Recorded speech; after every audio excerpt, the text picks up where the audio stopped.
O Senhor esteja convosco. Ele está no meio de nós. Proclamação do Evangelho de Jesus Cristo segundo João. Glória a vós, Senhor. Aquele que vem do alto está acima de todos. O que é da terra pertence à terra e fala das coisas da terra. Aquele que vem do céu está acima de todos. Dá testemunho daquilo que viu e ouviu. Mas ninguém aceita o seu testemunho. Quem aceita o seu testemunho atesta que Deus é verdadeiro. De fato, aquele que Deus enviou fala as palavras de Deus, porque Deus lhe dá o Espírito sem medida. O Pai ama o Filho e entregou tudo em sua mão. Aquele que acredita no Filho possui a vida eterna. Aquele, porém, que rejeita o Filho não verá a vida, pois a ira de Deus permanece sobre ele. Palavra da salvação. Glória a vós, Senhor. Irmãos e irmãs, sentados. Dá para escutar? Esse microfone diferente daquele, vai dar para escutar aí, né? Todo mundo escutando aí atrás, tá? Ótimo, perfeito. Caríssimos irmãos e irmãs, quanta alegria para nós estarmos na Igreja de Deus e celebrarmos essa Semana da Misericórdia, este tempo da misericórdia, que é justamente o tempo em que Jesus ressuscita dos mortos e dá razão para a nossa fé. Nós cremos em Deus. Nós muitas vezes deixamos as nossas casas, deixamos os nossos afazeres, deixamos os nossos compromissos para ter um tempo e uma intimidade com Jesus Cristo, para buscar este templo de Deus e estar em comunhão com Ele. Mas o porquê nós fazemos isso? Por que nós rezamos? Por que estamos engajados em pastoral e movimento? Por que vamos para a igreja? Por que nós buscamos ler a palavra de Deus? E a resposta é muito simples. Porque nós cremos que a vida não termina neste mundo. Porque nós cremos que este mundo, esta vida que nós vivemos neste momento, é apenas uma passagem para a vida eterna.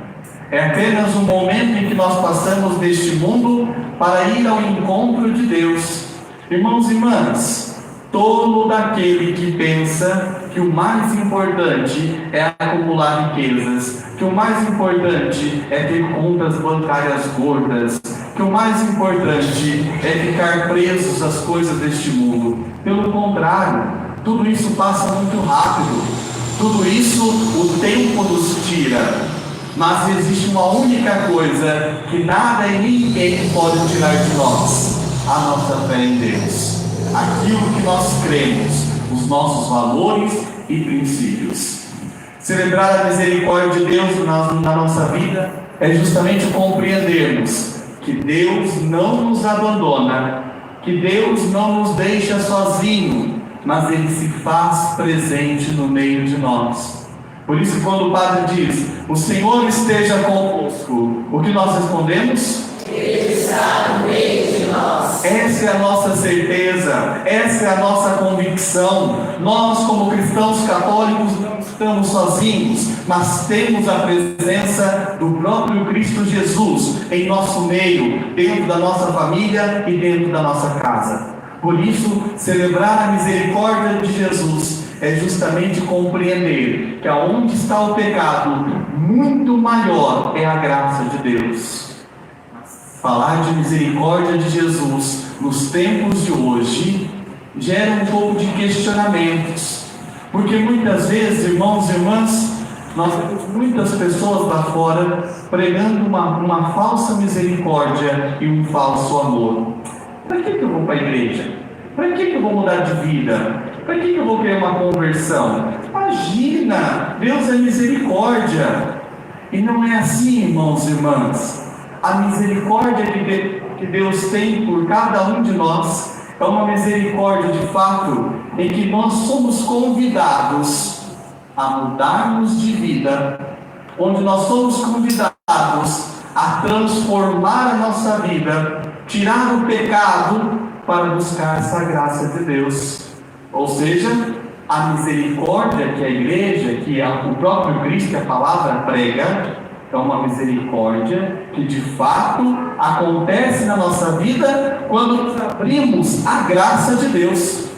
Quando de fato deixamos Cristo habitar na nossa vida e esse Jesus, ele transforma todas as nossas estruturas. Não é uma misericórdia onde eu faço o que eu quero. Não é uma misericórdia onde parece que as nossas ações não existe consequência. Pelo contrário, irmãos e irmãs. Santa Faustina, você sabe que ela que tem um diário, onde vai dizer de uma experiência onde ela foi levada ao inferno. E ela vai dizer que a maioria das pessoas que estavam no inferno, é isso mesmo, irmãos e irmãs.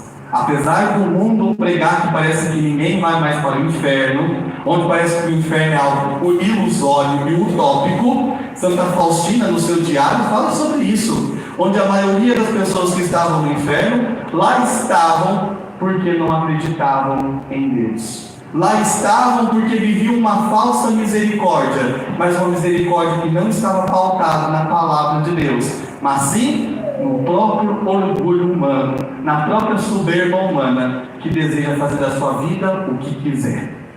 Por isso, Santa Faustina vai dizer para nós, essa misericórdia que jorra de Jesus é uma misericórdia que deve passar em nossa vida e transformar as nossas estruturas e nos tornar novas criaturas. Porque caso contrário, irmãos e irmãs, só estamos perdendo tempo. Nós não podemos entrar na igreja e sair do mesmo jeito que entramos. Nós não podemos entrar na igreja e apenas viver aquilo que é teoria e não viver o Cristo na nossa prática, na prática da nossa vida. O lema hoje é testemunhar a misericórdia. E como que nós podemos testemunhar a misericórdia? Só pregando? Não, isso não é mais importante, porque se só pregarmos a misericórdia de Deus, estaremos sendo igual os fariseus e os escribas, que falavam de moral, mas não tinham moral nenhuma em sua vida. Nós, como cristãos, somos chamados a viver a palavra de Deus com a nossa vida, com o nosso testemunho, com as nossas ações. Nós, como cristãos, somos chamados a mostrar ao mundo lá fora o quanto nós somos felizes por viver essa misericórdia de Deus. Somos pecadores, temos as nossas misérias, mas nós sabemos que não estamos sozinhos.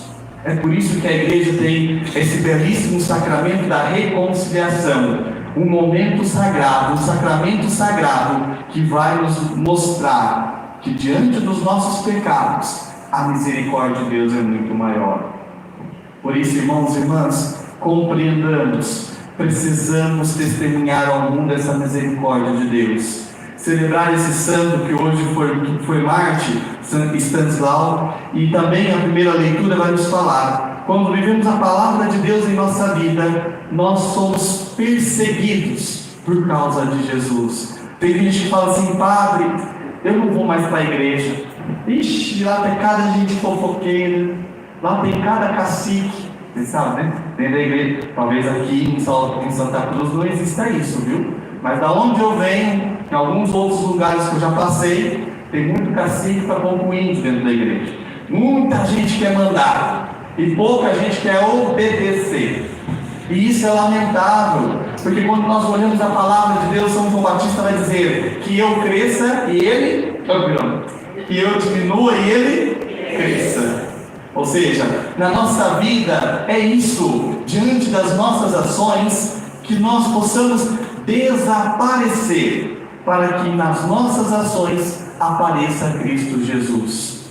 É esse o principal motivo de sermos cristãos, manifestar ao mundo este amor e essa misericórdia de Deus.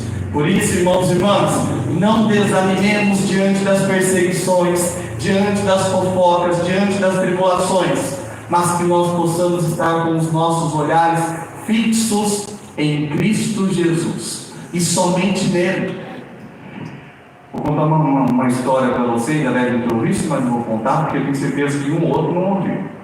Certa vez tinha uma pessoa que ela abria e fechava a igreja, participava de várias pastorais e movimentos, era uma pessoa muito engajada, uma pessoa que rezava, acordava 4 horas da manhã para rezar com o Frei Gilson, uma pessoa assim, muito boa assim, né? Muito assim, rezadeira, né? Só que certa vez o padre questionou ela e falou: escuta, você vem bastante para a igreja, você reza, você faz isso, você abre a igreja, participa de vários pastorais, mas cadê o seu marido, cadê o seu filho? Por que eles não vêm para a igreja? Eu vou na sua casa, vou conversar com eles. A mulher falou: não, tudo bem, padre, vai em casa, vamos tomar um café, um almoço. E um dia o padre foi. Às vezes o padre demora, mas ele vai. E um dia o padre foi. Chegando lá, a mulher começou a falar. Porque sabe que mulher fala mais que os homens, né? Sabe disso, né? Geralmente, mas dá. Aí o padre pediu para ela, olha, fique em silêncio, porque eu vejo a senhora todos os dias na missa, todos os dias na igreja. Eu vim aqui para falar um pouco com o seu marido, com os seus filhos, porque eu conheço. E na mesa, então, conversando com eles, o padre perguntou para o marido: escuta, por que vocês não vão para a igreja? Por que vocês não participam de pastoral e movimento? O homem olhou para o padre, olhou para a mulher e disse: padre, lá na igreja minha mulher pode ser uma santa, mas aqui dentro de casa ela é um capeta. Por quê? Porque lá ela pode rezar, pode ajudar, mas aqui dentro ela não cuida do marido, não cuida dos filhos, vive em cima do muro cuidando da vida dos outros. É uma verdadeira fofoqueira. Se for para seguir uma religião dessa, eu prefiro nem ir. Moral da história, irmãos e irmãs: a sociedade, o povo lá fora, quer olhar para nós, para os nossos testemunhos, para a nossa vida. É por isso que nós somos chamados nesse tempo da misericórdia, nesse tempo da ressurreição, a mostrar para as pessoas que Cristo que nós seguimos, quem nós servimos, quem nós adoramos, quem é o Senhor da nossa família. É isso que o povo quer ver lá fora, e não com palavras, mas com o nosso testemunho de vida. São Francisco já dizia: as palavras comovem, mas os exemplos arrastam. Os exemplos arrastam, e é isso que o povo lá fora quer ver, o nosso exemplo de cristão batizado. É isso que o povo quer ver, que nós possamos, irmãos e irmãs, com o nosso testemunho de vida, mostrar para as pessoas que o Deus que nós servimos é um Deus misericordioso, não é um Deus morto, mas é um Deus que ressuscitou dos mortos para nos dar uma vida e uma vida em abundância. Não a vida que o mundo prega, não as coisas que o mundo prega, mas a vida que o Cristo nos garante e que vale a pena lutar. É uma vida que vai além deste mundo. É triste quando nós vemos pessoas que vivem a vida inteira acumulando riqueza. De repente aparece uma situação, uma doença, morre, leva alguma coisa. Vocês já viram alguém levando uma casa aí junto? Já viu levando um carro? Já viu alguém levando a conta bancária de 200, 300, 400, 500 mil? Não. Fica tudo aí. E às vezes fica aí para arrumar briga, né? Cada um metro quadrado, irmão não fala com o irmão. Veja como que é lamentável uma pessoa que fica a vida inteira acumulando riqueza, mas no fundo é vazia. Vive uma vida sem sentido, uma pessoa miserável, ridícula, porque não compreendeu que o verdadeiro sentido da vida é você estar aos pés de Jesus, é você estar em oração com Deus, em intimidade com Deus. E isso é o mais importante, irmãos e irmãs. Por isso, não tenhamos medo de testemunhar que Jesus Cristo é o Senhor da nossa vida. E nesse tempo da misericórdia, suplicarmos que Jesus Cristo possa derramar sobre nós a sua graça e transformar a nossa vida. São Paulo dizia: eu vivo, mas não sou eu. É Cristo que vive em mim. Que nós possamos ter esse momento e essa frase todos os dias na nossa vida. Não somos nós que vivemos, mas é Cristo que deve viver dentro dos nossos corações. Essa palavra de Deus que passa por nós e nos transforma em novas criaturas. Louvado seja nosso Senhor Jesus Cristo. Para sempre seja louvado. Irmãos e irmãs, de pé, façamos as nossas preces. Invoquemos cheio de fé a Deus Pai Todo-Poderoso, que nos socorre em sua misericórdia, e digamos confiantes: Senhor, dai-nos a paz.